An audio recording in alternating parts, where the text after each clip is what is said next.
আসসালামু আলাইকুম সবাইকে। আশা করি তোমরা সবাই ভালো আছো। আমিও আল্লাহর অশেষ মেহেরবানিতে ভালো আছি। ঠিক আছে? গত ৬ টা লেকচার ধরে তো তোমরা মূলত হচ্ছে ভেক্টর সম্পর্কে জানছো, তাই না? তো আজকে হচ্ছে সেই অ্যাপ্লাইড ভেক্টরের ক্লাস, বুঝছো? মানে ভেক্টরের যে জিনিসগুলো আমরা শিখছি সেগুলো হচ্ছে অ্যাপ্লিকেশন আমরা বা কিভাবে ম্যাথ করা লাগে সেই জিনিসগুলো আমরা আরেকটু ডিটেইলসে জানবো। গত ক্লাসে তোমাকে ২-১ টা ম্যাথ করাইছি। আজকে ক্লাসেও কয়েকটা ম্যাথ করাবো। তোমরা যেই ম্যাথগুলো করাবো সেই ম্যাথগুলো তো বাসায় বেশি, বেশি করে প্র্যাকটিস করবাই। পাশাপাশি যেই ম্যাথগুলো করাইনি সেগুলোও দেখে নিবা বই থেকে আরকি, বুঝছো? তাহলে কি হবে? ভেক্টরের উপরে অনেক স্ট্রং একটা প্রিপারেশন হয়ে যাবে তোমাদের। তোমাদের আর কেউ ভেক্টর দিয়ে আটকাতে পারবে না, বুঝতে পারছো? তো ভেক্টরের উপরে অনেক অনেক বেশি একটা ভালো প্রিপারেশন হয়ে যাবে। ম্যাথগুলো কিন্তু খুব ইজি, দেখতে পাচ্ছ তাই না? ম্যাথ কিন্তু কঠিন কিছুই না, জাস্ট সহজ সহজ একটা ম্যাথ, ফর্মুলা বসাবা, ক্যালকুলেশন করবা। ফিজিক্সের প্রবলেম সলভিং আসলে মূলত কয়েকটা স্টেপে করতে হয়। প্রথম স্টেপ কি জানো? প্রথম স্টেপ হচ্ছে প্রবলেমটা বোঝা, যে আসলে কি প্রবলেমটা ক্রিয়েট করছে তারা। তারপরে হচ্ছে প্রবলেমের ডেটাগুলো তুলে ফেলা, কি কি ডেটা আমার কাছে দেয়া আছে, বুঝতে পারছো? যখন তুমি ডেটা তুলে ফেলতেছো তারপরের কাজ হচ্ছে তোমার রিলেশনগুলা স্ট্যাবলিশ করা, বুঝছো? মনে করে তোমার কাছে হচ্ছে আহ কোন একটা ভ্যালু সি জানতে চাইছে, ঠিক আছে? তোমার কাছে এ বি দুইটার ভ্যালু জানা জানা আছে, তাই না? তো এর সাথে আবার সি রিলেশন আছে, তো এ আবার বির সাথে আবার সি রিলেশন আছে। এভাবে রিলেশনগুলো স্থাপন করে করে তোমার কাঙ্ক্ষিত রেজাল্টটা বের করতে হয়, বুঝতে পারছো? তো রিলেশনটা যখন তোমরা লিখে ফেলবা, তারপর হচ্ছে জাস্ট কি ভ্যালুগুলো ইনপুট দেওয়া, ঠিক আছে? ভ্যালুগুলো ইনপুট দেওয়ার পরে কাজ কি? ক্যালকুলেশন করা, ক্যালকুলেশনের পরে রেজাল্ট। তো বেসিক্যালি ফিজিক্সের একটা প্রবলেম সলভ করতে এই 4টা থেকে 5টা ধাপ তোমাদেরকে অবলম্বন করতে হবে। আমাদের যখন আমরা পড়তাম, আমাদের একজন প্রফেসর ছিলেন, উনি আমাদেরকে বলতো যে ফিজিক্সের একটা প্রবলেম আসলে যখন আমাদের সামনে আসে তখন আমাদেরকে 5টা জিনিস মাথায় রাখতে হয়। প্রবলেমটা বোঝা, প্রবলেমের যে ডেটাগুলো আছে সেগুলো লিখে ফেলা, প্রবলেমের যে ইকুয়েশনগুলো আছে সেগুলো তুলে ফেলা, তারপর প্রবলেমের ইকুয়েশনের সাথে ডেটাগুলোর সামঞ্জস্যতার মাধ্যমে যে কাঙ্ক্ষিত রেজাল্ট সেটা আমরা মানে বের করবো আর কি, পঞ্চম ধাপে যে। তো এইভাবে একটা ফিজিক্সের প্রবলেমকে সলভ করতে হয়, ঠিক আছে? তো দেখো অলরেডি আমি একটা প্রবলেম কিন্তু বোর্ডে দিয়ে রাখছি, তাই না? তো তোমরা একটা কাজ করো, দ্রুত এই কোয়েশ্চেনটা তুলে ফেলো। আমরা এই কোয়েশ্চেনটা সলভ করার মাধ্যমে আজকে আমাদের ক্লাসটা শুরু করে দিব, ঠিক আছে? এই কোয়েশ্চেনটা সলভ করব, আরো কয়েকটা কোয়েশ্চেন সলভ করে দিব তোমাদেরকে।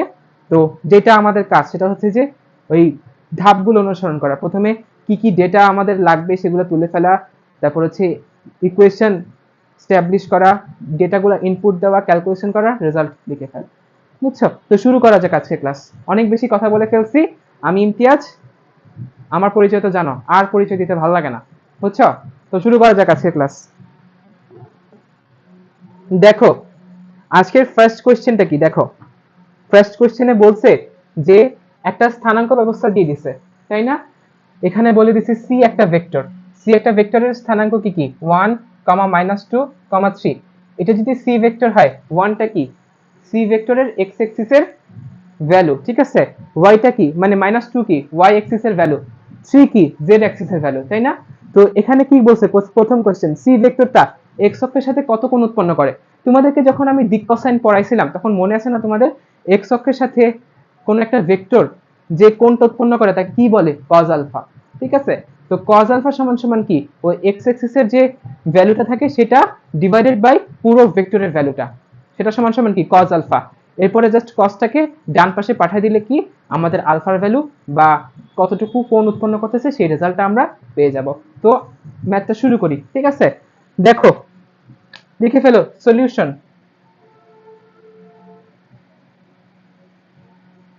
বলো সি ভেক্টরটা কি? প্রথমে কি আমাদেরকে ডেটাটা লিখে ফেলতে হবে। সি ভেক্টরটা হচ্ছে তোমার আই, তারপর কি -2j had plus 3k hat, ঠিক আছে? এখন কি বলছে?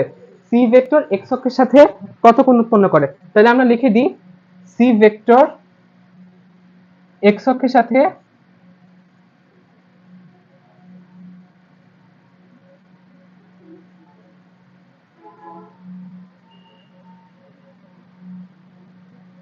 উৎপন্ন করে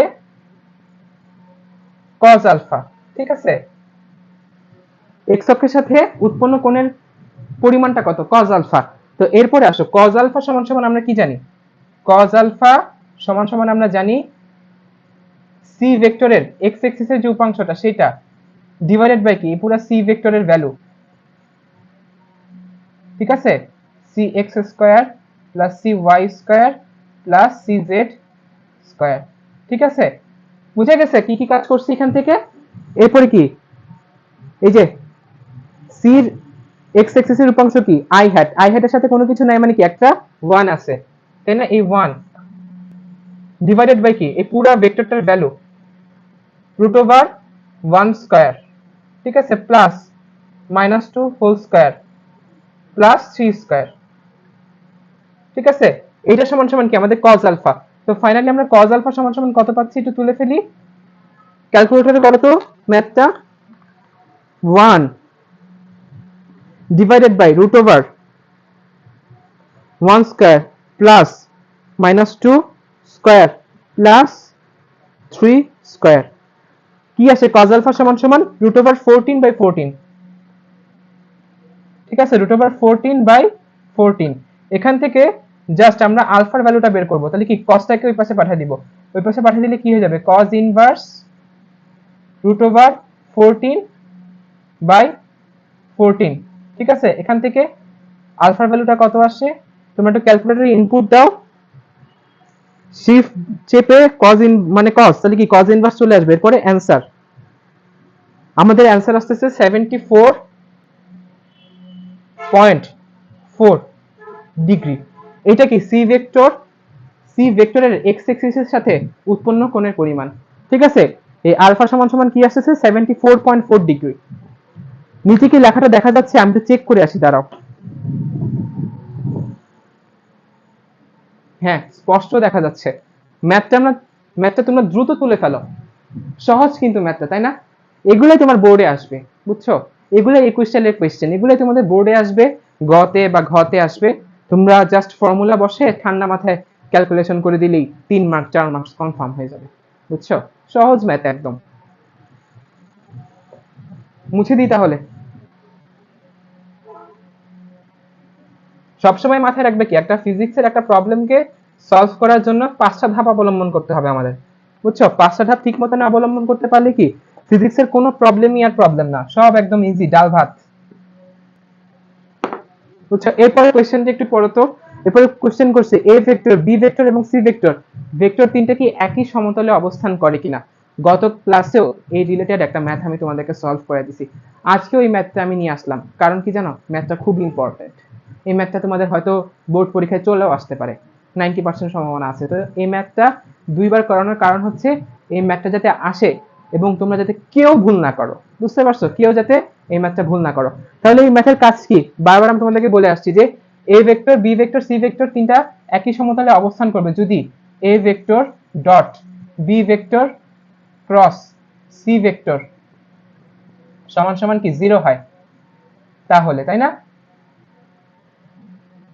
তো এখান থেকে আমাদের কাজ কি, বি ভেক্টর আর সি ভেক্টরের ক্রস প্রোডাক্টটা বের করে ফেলা।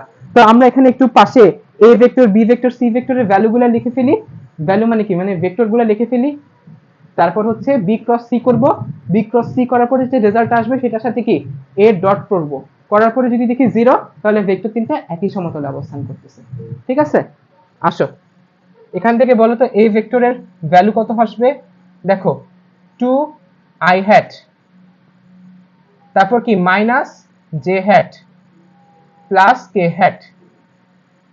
ঠিক আছে, এরপরে বলো বি ভেক্টরের ভ্যালু কত আসতেছে। বি ভেক্টর সমান সমান আসতেছে i hat plus J hat minus 2 K hat. তারপরে বলো সি ভেক্টরের ভ্যালু কি কি আসতেছে, i hat minus 2 J hat plus 3 K hat. বুঝতে পারছো? এখন কাজ কি আমাদের, বি ভেক্টর আর সি ভেক্টরের ক্রস প্রোডাক্টটা বের করে ফেলা। তো হেডলাইন দাও বা লিখো B vector cross C vector. কোনো অ্যাঙ্গেলের কাজ নাই, কোনো অ্যাঙ্গেল দেওয়া নাই, তাহলে কি নির্ণায়কের মাধ্যমে আমাদের সলভ করতে হবে, তাই না? তো শুরু করা যাক, i hat J hat K hat. ঠিক আছে, এরপরে দেখো এখানে কি কি আছে, 1 1 -2 1 1 -2, এরপরে কি কি আছে 1 -2 3 1 -2 3, ঠিক আছে, এখন আমাদের কাজ কি, আই হ্যাটকে একবার ধরবো, জে হ্যাটকে একবার ধরবো, কে হ্যাটকে একবার ধরবো, ধরে জাস্ট আর আর গুণ করে দিয়ে রেজাল্টটা বের করে আনবো। পারবো না? আসো আমরা এক চান্সে বের করে ফেলি তো। আই হ্যাটকে ধরলাম, ঠিক আছে, যখন আই হ্যাটকে ধরবো তখন এই লাইন বাদ, এই লাইন বাদ কি কি পড়ে থাকে, 1 -2 -2 3, তাহলে আর আর গুণ করে দাও, 1 × 3 করলে কত আসে 3, আর এখানে দেখো মাইনাসে মাইনাসে প্লাস, সূত্র অনুযায়ী মাইনাস, তাহলে কি আসে 3 - 4, ঠিক আছে। এরপরে বাই ডিফল্ট ফর্মুলা অনুযায়ী কি আসে মাইনাস জে হ্যাট, ঠিক আছে। দেখো মাইনাস জে হ্যাটকে যখন নিব তখন আমাদের এই লাইন বাদ কি কি পড়ে থাকে, 1 -2 1 3, কি কাজ আমাদের 3, 1 × 3, মাইনাসে মাইনাসে প্লাস হয়ে যাবে +2, বুঝছো। তারপর দেখো লাস্ট কে থাকে, লাস্ট কি পড়ে থাকে, লাস্ট হচ্ছে কে হ্যাট, এই লাইন বাদ 1 - 2 থেকে -2 -1, ঠিক আছে। এখন জাস্ট কি পুরো ভেক্টরের রেজাল্টটা বের করে আনা। দেখো 3 - 4 -1, -1 এর সাথে আই হ্যাট গুণ করলে কি মাইনাস আই হ্যাট, ঠিক আছে। এরপরে কি 3 + 2 -j, তাহলে কি -5 j হ্যাট, তারপরে কি -3 k হ্যাট, বুঝছো। এই ভ্যালুটার সাথে আমরা এখন এই ভ্যালুটার ডট করে দিব, ঠিক আছে। এখন আসো আমরা এই পাশে একটু করে ফেলি। এখন আমাদের কাজ কি, a vector dot b vector cross c vector, ঠিক আছে। এখান থেকে a ভেক্টরের ভ্যালুটা তুলে ফেলি আমরা, 2 i hat - j hat plus k hat, এইটা ডট এইটা minus i hat -5 j hat -3 k hat, ঠিক আছে। এখন আসলে আমরা ডট করব, এই i ডট i করলে কত আসে 1, আর 2 × -1 করলে কত -2, ঠিক আছে।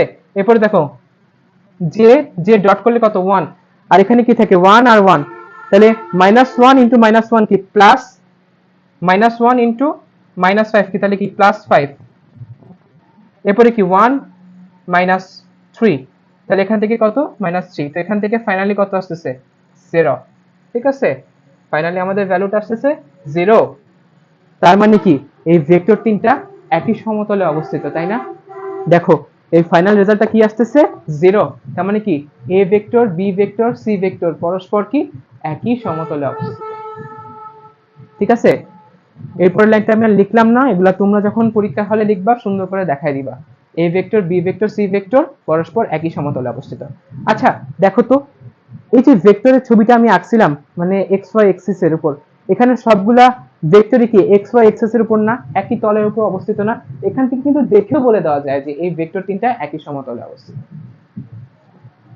তোমরা যেহেতু সামনে এইচএসসি দিবা, তোমরা এগুলা গাণিতিক ভাবে প্রমাণ করে দেখাই দিবা, ডিরেক্ট এভাবে বলার দরকার নেই, তাহলে হয়তো টিচার মার্কস নাও দিতে পারে, বুঝছো। জাস্ট আমি তোমাদেরকে একটু অনুধাবন শক্তি বাড়ানোর জন্য কথাটা বললাম আর কি। বুঝা গেছে এই ম্যাথটা? কোথাও কোনো ডাউট আছে, কোথাও কোনো সন্দেহ আছে? নেক্সট ম্যাথে চলে যাব, ঠিক আছে। এই ম্যাথটা তুলে ফেলো, আমি পরের ম্যাথটা একটু প্রিপেয়ার করি তোমাদের জন্য।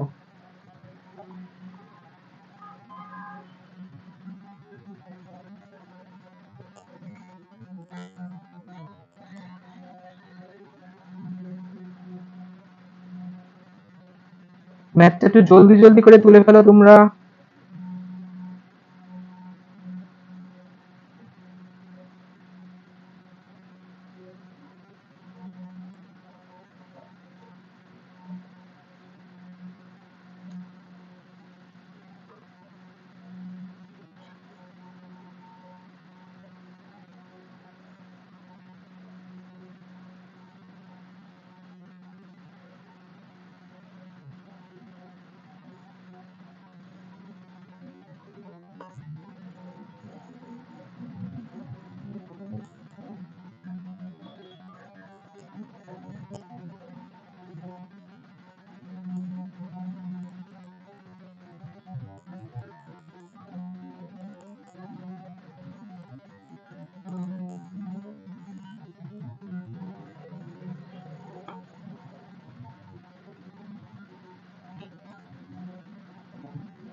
দেখো এই কোয়েশ্চেনটা আমি তুলি, ঠিক আছে?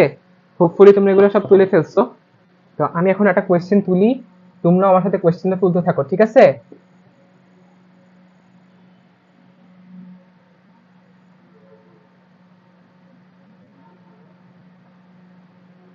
ইম্পর্টেন্ট কোয়েশ্চেনটা খুব।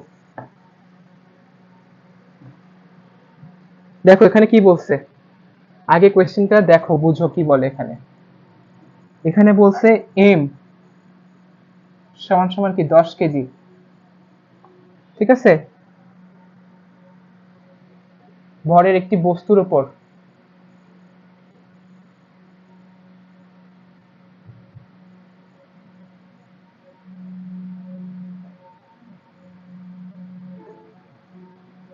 একই সময়ে 4টি বল ক্রিয়ারত।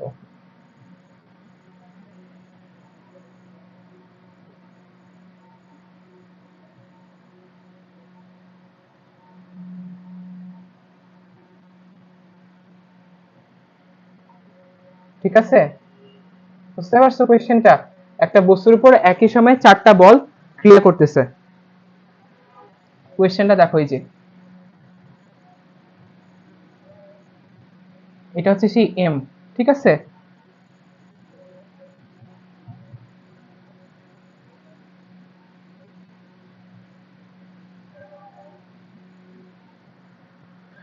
উপরের দিকে 8 নিউটন, ঠিক আছে? নিচের দিকে 2 নিউটন, এইদিকে 2 নিউটন, এইদিকে 10 নিউটন। এখন কোয়েশ্চেন করছে এই বস্তুটার উপরে, এই যে এই বস্তুর উপরে ক্রিয়াশীল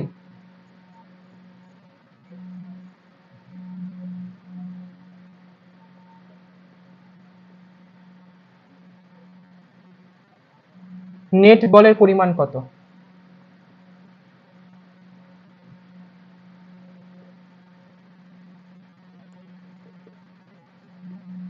বুঝছো কোয়েশ্চেনটা? দেখো একটা বস্তু দেয়া আছে 10 কেজি ভরের, তাই না? তো এই বস্তুর উপরে উপর থেকে একটা বল কাজ করতেছে, এই দিক দিয়ে একটা বল কাজ করতেছে, এই দিক দিয়ে একটা বল কাজ করতেছে, আবার এই দিক দিয়ে একটা বল কাজ করতেছে। তোমাদেরকে এখানে দেখো তো, এই কোণগুলোর ভ্যালু কি 180 ডিগ্রি না? এই কোণগুলোর ভ্যালু কি 180 ডিগ্রি না? এই কোণগুলোর ভ্যালু কি 180 ডিগ্রি না? এখান থেকে আমি কি করবো জাস্ট জানো, বড় বলগুলা থেকে ছোট বলগুলা বিয়োগ করে দিব, ঠিক আছে? এখান থেকে একটা পরিবর্তিত চিত্র আমি আঁকি, দেখো বুঝো কিনা। দেখো এই বস্তুটা হচ্ছে এম, দেখো উপরে 8 নিউটন কাজ করতেছে, নিচে 2 নিউটন কাজ করতেছে, তাই না? তো বড় বলটা থেকে যদি আমি ছোট বলটা বিয়োগ করে দিই, তাহলে কি উপরের দিকে আমি পাচ্ছি না 6 নিউটন কাজ করতেছে? মনে করো একটা বস্তু আছে, ঠিক আছে? এই বস্তুটা আছে, এই বস্তুটা দিয়ে আমি এই হাত দিয়ে বা ডান হাত দিয়ে মনে করো 10 নিউটন বলে টানতেছি উপরের দিকে, ঠিক আছে? আবার বাম হাত দিয়ে কি 5 নিউটন বলে নিচের দিকে টানতেছি। আমার ফোর্সের পরিমাণ কোথায় বেশি বলো তো? উপরের দিকে বেশি না? তো ফাইনালি বস্তুটা কোন দিকে যাবে? উপরের দিকেই তো যাবে। সেম জিনিসটা এখানে প্রযোজ্য, দেখো 8 নিউটন বলে জিনিসটাকে, কোন একটা বস্তুকে উপরের দিকে ঠেলতেছে, ঠিক আছে? আবার ওই বস্তুটাকে 2 নিউটন বলে নিচের দিকে টানতেছে কিছু একটা। তো ফাইনালি এখানে নেট ক্রিয়া বল কত? 6 নিউটন না? উপরের দিকে, উপরের দিকে 6 নিউটন ক্রিয়া করতেছে না তোমার? হ্যাঁ, 6 নিউটনই তো। উপরের দিকে যখন 6 নিউটন ক্রিয়া করতেছে, তখন সেম জিনিসটা এখানেও প্রযোজ্য না? দেখো 2 নিউটন বলে সে এদিকে টানতেছে, আবার 10 নিউটন বলে সে এদিকে টানতেছে। তো ফাইনালি কত নিউটন বলে জিনিসটা কোন দিকে যাচ্ছে? ফাইনালি মানে 8 নিউটন বলে জিনিসটা এই ডান দিকমুখী যাচ্ছে, তাই না? 8 নিউটন। আর দেখো তাদের ইন বিটুইন অ্যাঙ্গেল কত? কোয়েশ্চেন অনুযায়ী এটা যেহেতু চিত্রটা, তাহলে আমরা এখান থেকে বলে দিতে পারি তাদের মধ্যবর্তী অ্যাঙ্গেল হচ্ছে 90 ডিগ্রি, ঠিক আছে? এখন আমি তোমাকে যদি বলি এই দুইটা বলের উপর রেজাল্টেন্ট ফোর্স কত, সামান্তরিক সূত্রের মাধ্যমে বের করা সম্ভব না? বেশিক্ষণ কি লাগবে? 1 মিনিটের কাজ। দেখো রেজাল্টেন্ট ফোর্স বা নেট বল, নেট ফোর্স, ঠিক আছে, সমান সমান কি বলো? √6 square plus 8 square plus 2 × 6 × 8 × cos 90 degree, ঠিক আছে না? এখন জাস্ট ক্যালকুলেটরে ক্যালকুলেট করো, √6 স্কয়ার প্লাস 8 স্কয়ার ফাইনালি কত আসতেছে আমাদের রেজাল্টেন্ট বা নেট ফোর্স?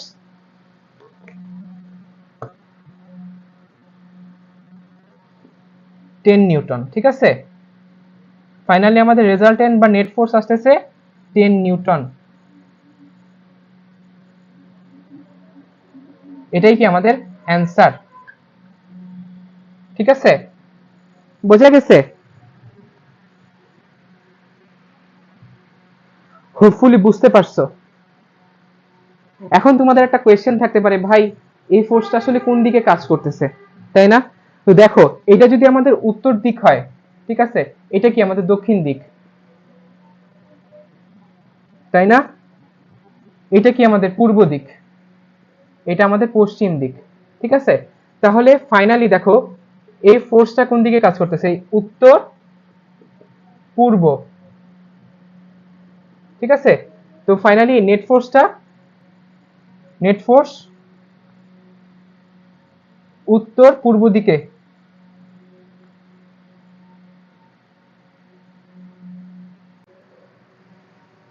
দেখো, হঠাৎ করে আসলে আমার মানে কানেকশনটা একটু বিঘ্ন ঘটছিল, বুঝছো? তো আমরা এই জায়গাতে ছিলাম।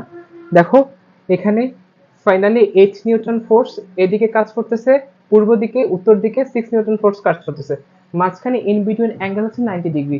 জাস্ট সামান্তরিক সূত্রের মাধ্যমে আমরা নেট ফোর্স পেলাম 10 নিউটন। আর যেহেতু এটা তোমার পূর্ব দিক, এটা উত্তর দিক, নেট ফোর্সটা হচ্ছে এই দুটো দিকের মাঝ বরাবর ক্রিয়া করতেছে, তাহলে আমাদের অ্যান্সারটা হচ্ছে নেট ফোর্স 10 নিউটন উত্তর পূর্ব দিকে ক্রিয়া করে। কারণ কি, 10 নিউটন, শুধু 10 নিউটন বললে তো হবে না, এটা কি একটা ভেক্টর, ভেক্টরের সাথে কি ডেফিনেটলি একটা অ্যাঙ্গেল আমাদেরকে বলে দিতে হবে। বুঝে গেছে? একটু কাট হয়ে গেছে ভিডিওটা এখানে, যাক তোমরা এটা একটু বুঝে নিও। ঠিক আছে, আমি এর পরে কোয়েশ্চেনটা লেখা শুরু করতেছি। দেখো পরের কোয়েশ্চেনটা দেখো, এর পরের কোয়েশ্চেনটা খুবই ইম্পর্টেন্ট একটা কোয়েশ্চেন, বুঝছো? অ্যাডমিশন টেস্টে আসার মতো একটা কোয়েশ্চেন। দেখো, এটা কি পি ভেক্টর, এটা হচ্ছে কিউ ভেক্টর, এটা কি আমাদের resultant vector,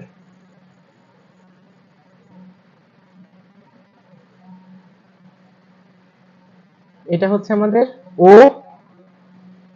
A B C সামান্তরিক। ঠিক আছে, এখান থেকে আমাদের বলে দিছে পি ভেক্টরের ভ্যালু সমান সমান হচ্ছে 4i hat plus 3j hat, Q ভেক্টরের ভ্যালু বলে দিছে 2j had plus 5k hat. ঠিক আছে, এটা বলে দিছে আমাদের আলফা, এটা বলে দিছে আমাদের থিটা। এখানে আমাদের ফার্স্ট কোশ্চেন, ঠিক আছে, ফার্স্ট কোশ্চেন আছে থিটা ইকুয়ালস টু হোয়াট। ঠিক আছে, এই থিটা ইকুয়ালস টু হোয়াট, এটা হচ্ছে আমাদের ফার্স্ট কোশ্চেন। কোশ্চেন বুঝতে পারছো? হোপফুলি বুঝতে পারছো। দেখো, পি ভেক্টরের ভ্যালু দেয়া আছে, কিউ ভেক্টরের ভ্যালু দেয়া আছে, এখান থেকে আমাদের কাজ কি, এই রেজাল্টেন্ট ভেক্টরের ভ্যালুটা বের করা। এই রেজাল্টেন্ট ভেক্টরের ভ্যালুটা আমরা জানি যখন, আর পি ভেক্টরের ভ্যালুটা আগে থেকে জানি, এদের মধ্যবর্তী অ্যাঙ্গেল হচ্ছে থিটা, আমাদের জানতে চাইছে যে থিটার ভ্যালুটা কত। তো R dot P equals to কি, আর পি কস থিটা, সেখান থেকে আমরা cos থিটার ভ্যালুটা নিব। cos থিটার ভ্যালুটা যখন জানবো তখন সেটা জাস্ট থিটাটাকে cos ইনভার্সে পরিণত করে দিয়ে ওই ফুল ভ্যালুটা বসাই দিয়ে থিটার ইকুয়ালস টু ভ্যালু পেয়ে যাবে। বুঝতে পারছো?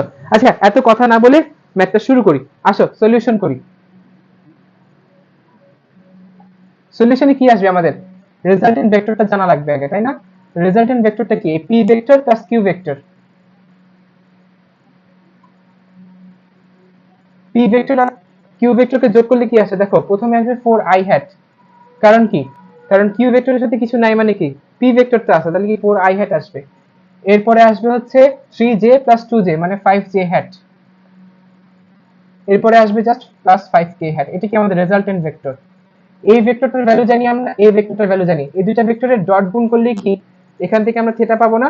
তো দেখো, আর ভেক্টর ডট পি ভেক্টর সমান সমান কি জানি আমরা, আর পি কস থিটা। আমাদের কি চাইছে, থিটার ভ্যালু বের করতে হবে, তো এখান থেকে আমরা বলতে পারি না cos থিটা সমান সমান R vector dot P vector divided by R P. ঠিক আছে, এরপরে থিটা সমান সমান আমরা কি জানি, cos of inverse, cos inverse R vector dot P vector divided by কি, আর পি। ঠিক আছে, বুঝতে পারছো তোমরা এখান থেকে কি কি কাজ করছি? আসো এখান থেকে আর ভেক্টর আর পি ভেক্টরের ডট করব আমরা। এই যে আর ভেক্টর এখানে দেয়া আছে, এদিকে পি ভেক্টরের ডট, পি ভেক্টর সমান সমান কি 4i hat plus 3j hat. ঠিক আছে, এই দুটো ভেক্টরে যখন আমরা ডট করব, এটা সমান সমান আমরা কি পাবো বলো, 4 into 4 16, i hat dot i hat সমান সমান 1 হয়ে যাবে, 5 into 3 plus 15। ঠিক আছে, j dot j সমান সমান 1 হয়ে যাবে, 5 কে সাথে ওখানে 0, মানে কি এটা 0 হয়ে যাচ্ছে ফুল টার্মটা। তো এখানে উপর সমান সমান cos ইনভার্স, উপরে কি আসবে বলো, 31 ডিভাইডেড কি, এই যে এই r ভেক্টরের ভ্যালুটা আর এই p ভেক্টরের ভ্যালুটা, তাই না? r ভেক্টরের ভ্যালু সমান সমান কি আসছে একটু বলো তো, এখানে আমরা পাশে বের করে ফেলি, r ভেক্টরের value 4 square plus 5 square plus 5 square. একটু ক্যালকুলেটর চাপো তো বাবা, ক্যালকুলেটর চাপলে কত আসতেছে বলো আমাকে।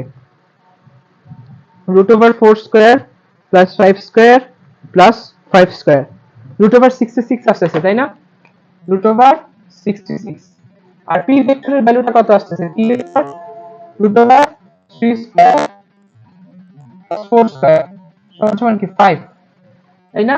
এখন আমাদের কাজ কি এখানে, এই রুট ওভার 66 আর এই 5 বসায় দেওয়া। ঠিক আছে, এরপরে জাস্ট ক্যালকুলেশন করব ক্যালকুলেটর দিয়ে। শিফট কস, উপরে থাকবে তোমার 31, নিচে থাকবে রুট ওভার 66 ইন্টু 5, কত আসতেছে বলো, 40.25 ডিগ্রি, 40.25 ডিগ্রি। বুঝছো কেমনে আসছে?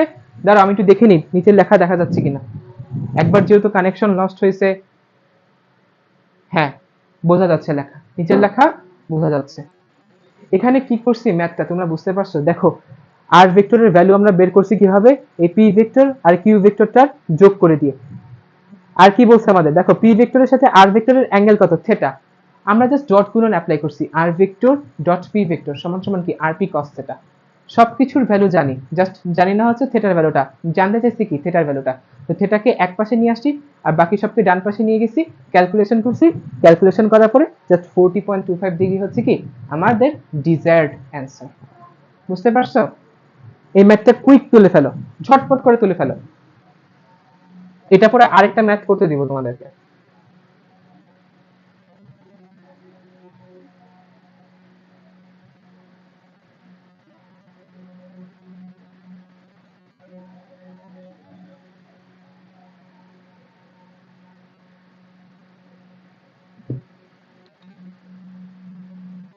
এখন তোমাদেরকে পরের কোয়েশ্চেনে যেটা বলছে, ত্রিভুজ ও এ বি ও ত্রিভুজ ওবিসি এর ক্ষেত্রফলের সমষ্টি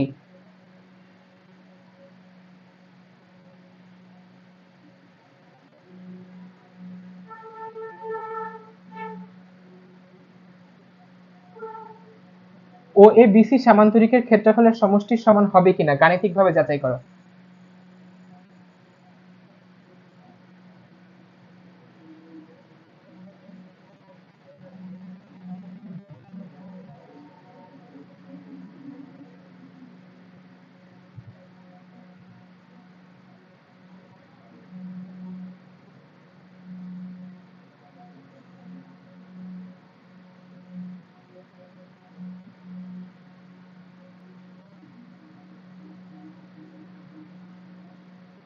ঠিক আছে, বুঝে গেছে কোয়েশ্চেনটা কি বলছে? দেখো ও এ বি এই ত্রিভুজটার যে ক্ষেত্রফল, ও বি সি এই দুইটা ত্রিভুজের ক্ষেত্রফলের সমষ্টি এই ও এ বি সি সামান্তরিকের ক্ষেত্রফলের সমষ্টির সমান হবে কিনা গাণিতিকভাবে যাচাই করতে বলছে আমাদেরকে। তো আসো আমরা একটু গাণিতিকভাবে সলভ করি জিনিসটা। সলিউশন, বলো ত্রিভুজ ও এ বি এর ক্ষেত্রফল সমান সমান কি পাবো আমরা, হাফ ইন্টু পি ভেক্টর, আর এখানকার ভেক্টর এটা যদি কিউ ভেক্টর হয় তো এটাও কি কিউ ভেক্টর না? এটা পি ভেক্টর হলে কি এটাও তো অবশ্যই পি ভেক্টর, তাই না? সমান্তরাল বাহু, same vector as it is. এখান থেকে আসবে কি half into P vector cross of Q vector, ঠিক আছে? এটা হচ্ছে কি আমাদের ত্রিভুজ ও এ বি এর ক্ষেত্রফল, ঠিক আছে? এরপরে আসো ত্রিভুজ ওবিসি ক্ষেত্রফল সমান সমান কি হাফ ইন্টু আবারও এই যে P vector cross of Q vector, half into P vector cross of Q vector, ঠিক আছে? এখন আমাদের কাজ কি এই দুইটা ক্ষেত্রফল যোগ করে দেওয়া, তাই না? ত্রিভুজ ও এ বি প্লাস ত্রিভুজ ওবিসি এর ক্ষেত্রফল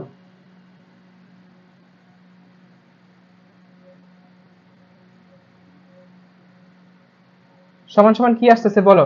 এ half into P plus Q plus half into P plus Q, কি বলতেছি sorry, half into P cross Q plus half into P cross Q, দুইটা হাফ যোগ করলে কি ওয়ান হয়ে যাচ্ছে না? তো ফাইনালি এখান থেকে ত্রিভুজ ও এ বি প্লাস ত্রিভুজ ওবিসি এর ক্ষেত্রফল সমান সমান আসতেছে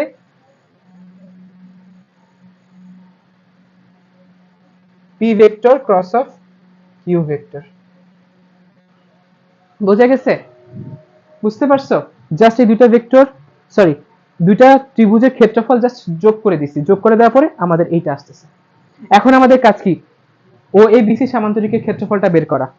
তো আসো আমরা বের করে ফেলি। ও এ বিসি সামান্তরিকের ক্ষেত্রফল সমান সমান কি?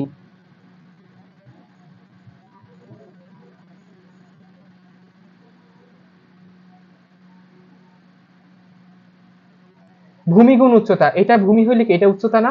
এখান থেকে ডিরেক্ট চলে আসছে P cross Q modulus of, দেখো এই দুটা ভেক্টরের রেজাল্ট কি সেম না? এটা কি পি কিউ সাইন থিটা, এটাও কি পি কিউ সাইন থিটা। তো এখান থেকে আমরা কি বলতে পারি?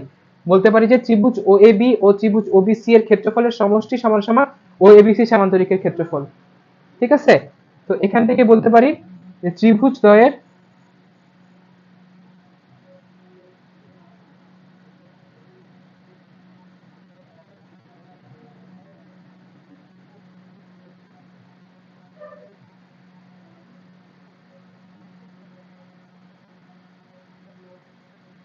সমান সমান কি সামান্তরিকের ক্ষেত্রফলের সমষ্টি।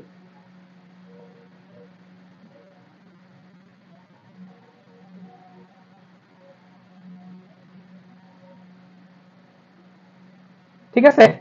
বুঝতে পারছো? একদমই সহজ ম্যাথ ছিল, তাই না? তো আশা করি তোমরা এই ক্লাসটা ভালো করে বুঝতে পারছো। মাঝখানে একটু কাট হয়ে গেছিল, ওইটা আমি আশা করি ঠিক করে দিতে পারবো ইনশাল্লাহ।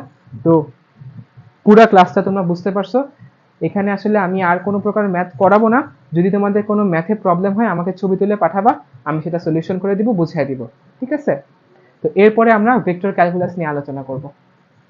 ভেক্টর ক্যালকুলাসের পরে নিউটনীয় বলবিদ্যা বা নিউটনিয়ান মেকানিক্স নিয়ে আমরা পড়াশোনা শুরু করব, ঠিক আছে? তো আশা করি তোমাদের ক্লাসটা অনেক বেশি ভালো লাগছে। আমার জন্য দোয়া করো, আমাদের প্ল্যাটফর্মের জন্য দোয়া করো। আসসালামু আলাইকুম।